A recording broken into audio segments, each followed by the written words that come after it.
Hindi ako pinanganak na mayaman, kaya lahat ng gusto kong makuha, lahat ng gusto kong ma-achieve ay kailangan kong paghirapan. Kasi sino ba namang ayaw ng magandang kinabukasan, gandang buhay, at syempre magkaroon ng financial freedom.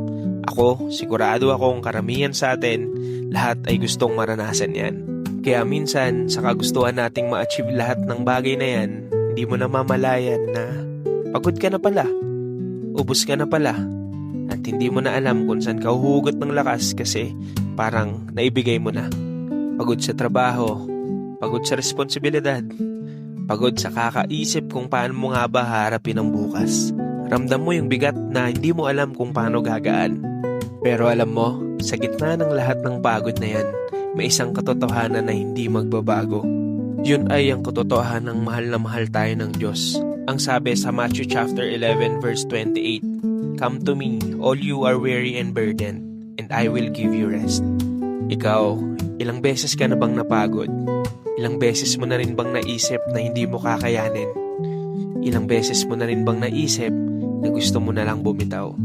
Pero look at you now, you are still here, humihinga, lumalaban, at patuloy na bumabangon. Kaya kung pagod ka ngayon, huwag mawala ng pag-asa.